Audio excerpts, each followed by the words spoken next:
Yeah. So let us try to understand the discrete convolution and discrete linear time invariant system in this particular session.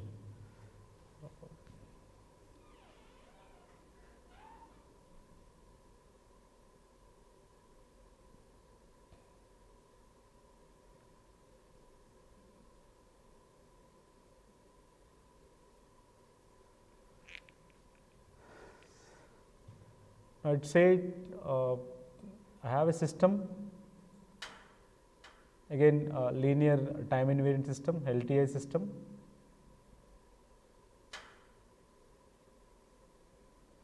For which the h of n is an impulse response, y of n is the output, and x of n is the input. This is an input and this is the output. This is an input and this is the output. Now, this h of n is an impulse response. We are trying to understand the discrete linear time invariant system, and now the response of discrete time invariant system is calculated, determined. Now, for this y of n is calculated as the x of n convolution with h of n. This is valid in again the time domain, and if I take the z transform for this, y of z with an assumption that x of n, x of z, z transform pair, y of n, y of z, z transform pair, and h of n, h of z, the z transform pair. So, this becomes x of z, and as I told you, this convolution, if two signals convolves in the time domain, this convolution becomes multiplication in the frequency domain or z domain, we call it as z domain. Multiplication, convolution becomes multiplication in the z domain. So, from this h of z we can consider as y of z divided by x of z. This is called as system function, we call it as system function we call it as system function. Now, let us try to understand this convolution. As I mentioned, this y of n is equal to x of n convolution with h of n, which is equal to summation n varies from minus infinite to plus infinite, x of k, h of n minus k, or this is the fundamental definition of the convolution. We can also express this, as I mentioned, the convolution allows commutative property h of n convolution with x of n is equal to summation n varies from minus infinite to plus infinite, h of k, x of n minus k. Either of these two are valid definitions for the convolutions, Again, this k is a dummy variable, temporary variable, which we are going to replace again this k with n. Now, based on this, we can also understand what are the various operations this convolution involves. As I mentioned, x of n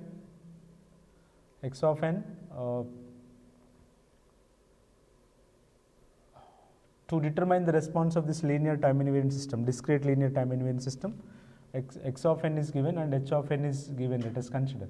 Now, the variables has to be changed from n to k. So, this will becomes x of k and this will becomes h of k.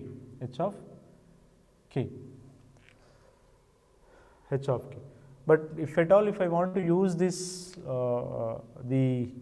this particular fundamental definition of the convolution to determine the response of linear time invariant system, I do not have this h of k in this expression, I have h of minus k h of minus k.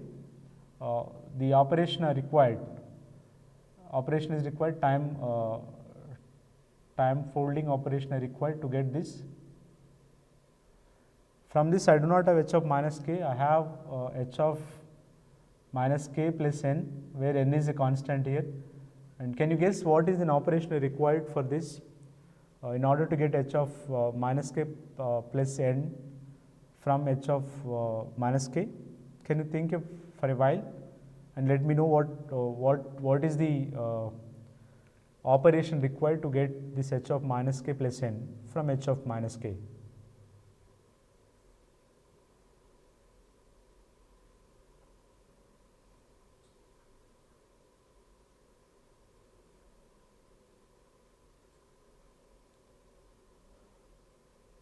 It's shifting, it's a time shifting operation. It is time shifting operation is required. And after this is same as r h of n minus k, h of n minus k. Now after getting x of k, this I got, and from these two operations I'll get h of n minus k. These two I got, and what I have to do is I need to multiply them. So x of k into h of n minus k I should get. So third operation of this discrete convolution is multiplication. Then after multiplying these two I need to sum. So at the end I required summation operation, n varies from minus infinite to plus infinite, x of k, h of n minus k. Fourth operation is summation.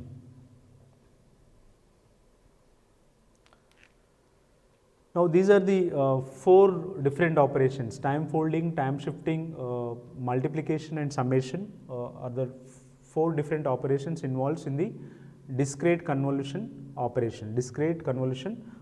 The only difference between the continuous time convolution and discrete time convolution is, in the continuous time convolution we have time folding, time shifting, multiplication, integration. That integration is replaced with summation. That is only the difference. Apart from this, all are same. Now based on this, let us try to understand a simple example by taking one example to understand how the convolution for the discrete time signals are calculated.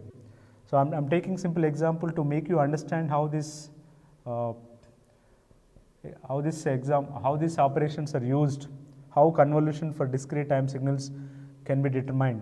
So I am taking x of n, a simple sequence as 1, 1, 1, and h of n I am taking is 1, 2, 1.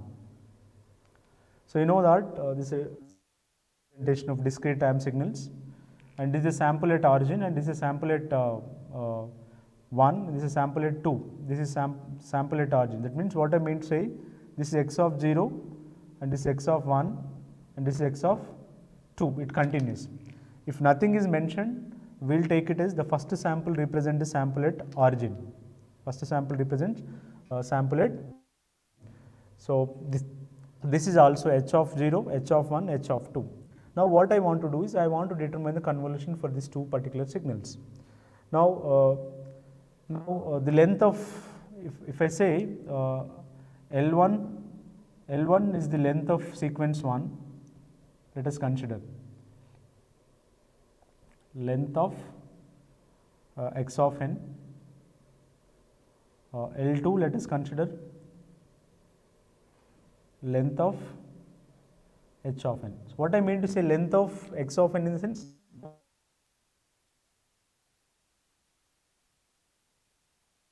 in this case L1 is 3, in this case L1 is 3, and even in this case h of n, 1, 2, 3 samples are there. So L2 is also 3, L2 is also 3.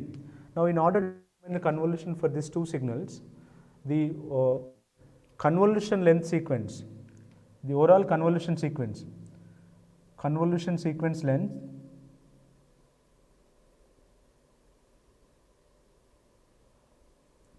length L is nothing but L1 plus L2 minus 1 it will becomes. So what does it mean? Length of the sequence 1 is 3, length of the sequence 2 is 3, minus 1 becomes 5. So if you try to convolve two sequences with the length of 3 and 3, x of n and h of n, in the convolution sequence,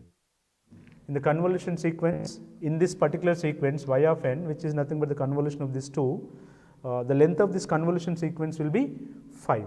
Length of the convolution sequence is 5 in the sense the number of samples in the convolution sequence should be 5.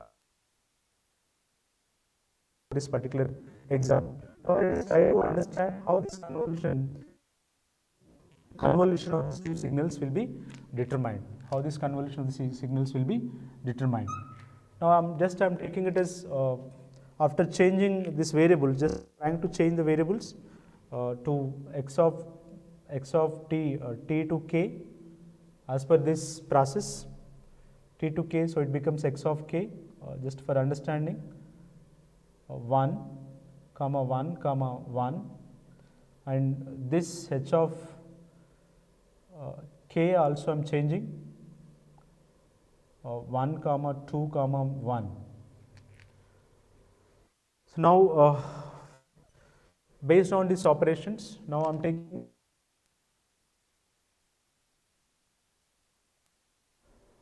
this sequence is 1, 1, just I'm saying it as 1, 1 and 1. You need to assume that first sample represents sample at origin.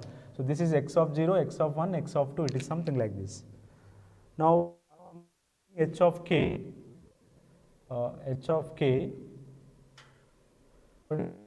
sample at 0 is 1, sample at exactly right in this way, sample at 1 is 2, sample at 2 is 1 again.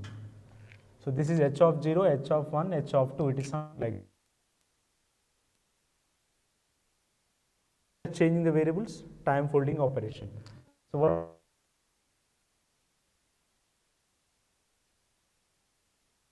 how this time folding operation will be done? Suppose if h of k is like this, h of k 0, 1, 2. I have samples at 1, at 0 is 1, and sample at 1 is 2, sample at 2 is again 1. It is like this. So if I try to say if I try to sketch a time folding operation for this, it becomes origin sample will be as it is at 1, 0, and this becomes at minus 1, 2, and this becomes minus 2 at 1, and this is k. This is also k. Mean just fold this particular sequence with respect to vertical axis, you'll get like this. So similarly, if you fold this particular sequence, 1 will be as it is, 2 will be at minus 1, and 1 will be at minus 2. Similarly, so just I am writing 1 as it is, flip, this will be at 2 and this will be at 1, like this, right? Now what I have to do is I need to shift this particular signal, minus k. The second operation, this time folding is done now. Time shifting operation I need to do. Time shifting operation in the sense, already I have this h of minus k. I have a h of minus k already. H of minus k I need to add some constant for this, whether plus or minus, in order to see the overlapping area, the common area between these two sequences. So suppose h of minus k, if I try to move the signal towards left side, there is no overlapping area. Suppose if this is 1 and this is 2 and this is 1, if I try to multiply, because next operation is multiplication, it does not make any sense. So that is the reason we need to we no need to shift the sequence towards left side. If you shift the sequence towards left side, multiplication becomes 0. So that will not make any sense. So that is the reason this convolution starts at this point. So now if I try to multiply this sequence, I'm taking it as 0 first, constant I'm adding 0, same thing will get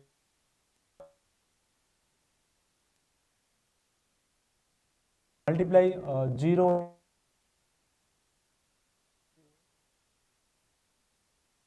1 into 1. So this is the 1. Now what I have to do next? We already try to understand if you move the signal towards left side, you don't get any meaningful calculations here because overlapping area becomes 0. We have to shift this particular signal towards right side. Means what I have to do? Just I am writing once again for your convenience. X of k I am writing once again is 1, 1 and 1. Now h of minus k plus 1 means this plus represents delay when is negative, plus represents delay uh, towards right side by an amount of one sample. So if I say one sample is 1. Now if I try to multiply this 1 into 2, 2 and 1 into 1 into 1, 1 and 0 into 1 becomes 0. So this becomes 3. The second sample in the convolution sequence is 3. So similarly, x of k, every time I am writing because it will be easy for you to understand. Otherwise, if you understand only this sequence, we can write and multiply. And h of minus k plus 2, if I say, the situation looks like 1, 2, 1. Same sequence will be shifted towards right side by an amount of 1. So 1 into 1 will becomes 1, 2 into 1 will becomes 2 plus 1 into 1 will becomes 1. This will becomes 4. And similarly, if I say x of k, again 1, 1, 1 and h of minus k plus 3, if I say, what is mean by that? Is 1, 2, 1 you will get. So in this case, you will get it as 1 plus 2 plus 0 into 1 will become 0. This will becomes again 3. Then again x of k, if I write 1, 1, 1 and h of minus k plus 4 and you will get it as here 1, 2, 1 to 1, 1 to 1. So what do you get here? What did you get? This is 1 to 1. Similarly,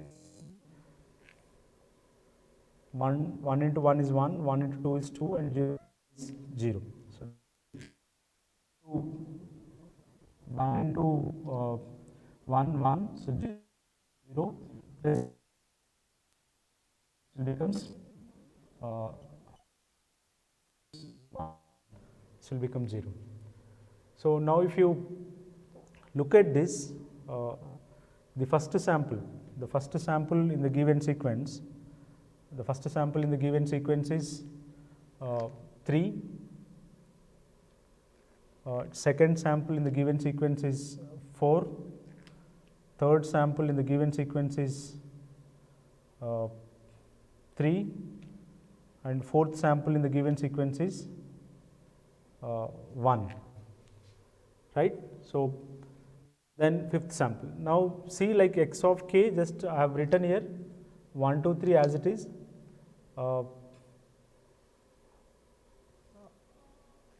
This is the first sample. So 1, 2, 3, 4, 1. If I try to move this signal towards right side, there will not be any overlapping here. The situation will be 1, 1, 1. So just if I try to take x of k as 1 and 1 and h of say minus k plus 5, if I say, this will be situation will be like this 1, 2, 1. This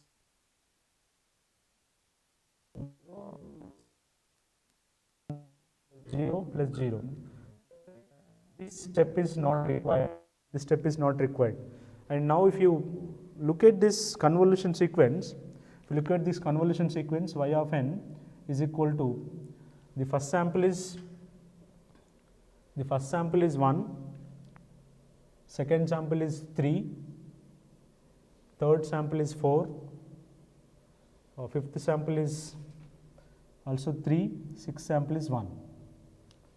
And if you look at number of samples 1, 2, 3, 4, 5, the number of samples in the 1, 3, 4, 3, 1, the length of this particular sequence is 5. So if you try to convolve two sequences with the length L1, L2, with the length of 3 and 3, the convolution sequence will be 5. So in this, the first sample represent this is y of 0, and this is y of 1, and this is y of 2, and this is y of 3, and this is y of 4. Similarly, we try to understand the convolution for this particular discrete time signal. So there is another way of calculating this also. We can determine the convolution sequence as we can simply write, I'll try to put it in this, you write the sequences, it's like 1, 1, 1, 1, 2, 1, say it as this is h of n and this x of n.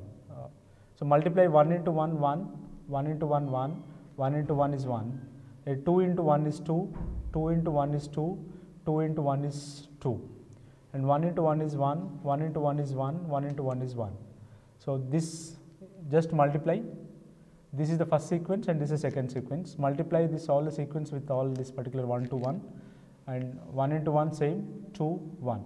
Now this is the first sample in the convolution sequence, and this is the second sample in the convolution sequence, 2 plus 1, 3, and this is the third sequence, 1 plus 2 plus 1 is 4, and this is the fourth sample in the convolution sequence, 1 plus 2 is 3, and this is the fifth sample. So even from this also we can write y of n is equal to 1, 3, 4, 3, 1. So if you compare these two, both the sequences are valid, and this method also we can follow when the samples origins are given, so the first sample. If the samples, the sequence are given in this fashion, even we can follow this particular method. This is the way how a response of discrete linear time invariant system can be calculated with the help of convolution. Thank you.